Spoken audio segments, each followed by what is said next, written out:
Duaylı şu, ya. Zamkarların batasını alıp kaldınız. Abdika şu, Oş'tan beri gelip. Yemi, Abdika şu Oş'tan beri gelip. Şu ötüp ketken adamlardan barın, şu eskerip boyjada oturganımız. Aябай жақшы nerse. Kiyinki günleri dele şu ötken adamlarda dele көп eskerbey, kalganlar dele bolup atat, аны көрүp эле атабыз. Бирок ошондон бери мына өзүңдүн передачаңда болобу, кайсында бир көп өзүңдүн кайсы передачаң болсо ошону калтырбай көрөм мен. Чоң эмгек кылып атасың, анан ушу бүгүн ушу филармонияга келип, ушул адамдарды бир эскерип койгонубуз аябай туура болуп атат. Мен эми эмнени айтайын? Мен айта тургандардын баарын эле Эрмек айтып кетти. Эми мен ошо атын атап кетейин, ошо мен ушунчалык сыймыктанам.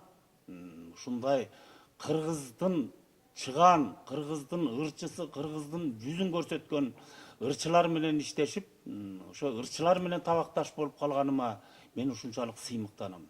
Жатсам дагы, турсам дагы ушулар эсимден кетпейт, көз алдымда элестелип турат. Мен эми ушулардын кичине атын атап кетейин. Мына мен Борончиевди да көрдүм. Осекемди да көрдүм. Шабданбаевди да көрдүм. Ушу Мыскалежан болсо ошо мен филармонияга келген жылы келип Всесоюзный фестиваль болуп калды, ошондо лауреат болуп келдим. Ошондо Мыскалежан мен келген жылы пенсияга чыгып аткан кез экен. Мен үйүмө барып чай берген күнүм болду Мыскалежанга.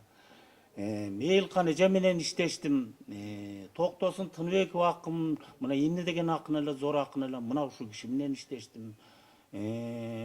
Борончиевди мына өзүм ушу тамак алып берип, үйүмө алып келген жокмун, тамак алып берип ушунча сыйлап, ушинтип ал кишини дагы жакшы көрүп калдым.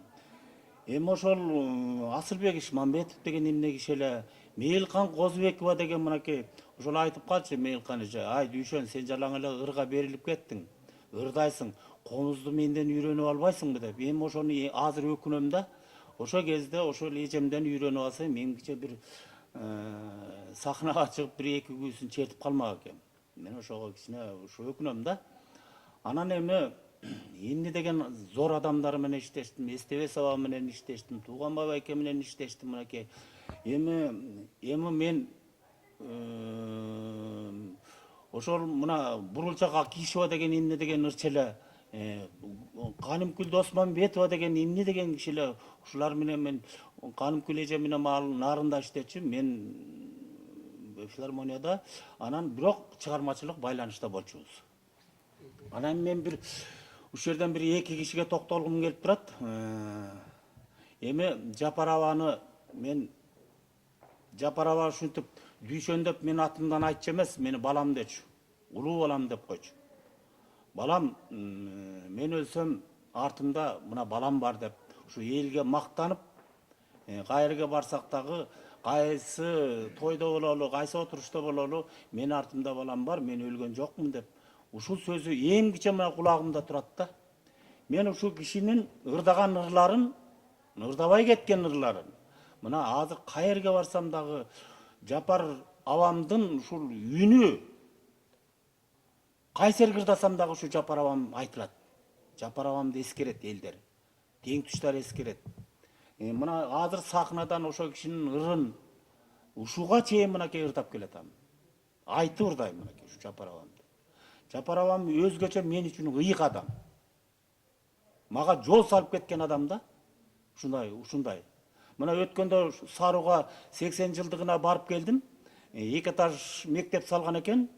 Ошондо эми бүт ошо Ысык көлдөгү мен деген чоң адамдар келип, ошол жерде болду, ошол жерде ырдадым. Ошол мектептин аты ушу Жапаров экенин атынан коюптур. Жапаров экен өзүнүн сүрөтү бар экен ошол жерде. Мен ошол жерде аябай сыймыктандым.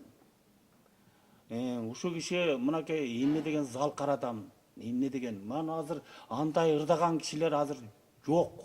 Жок деп эле койсок болот. Эми биз баягы а кишинин ошо ырларын эптеп ырдап жүрөбүз эми. Жапаров айкеде ырдаш деген азыр кайда? Аны ырдай албайсың азыр.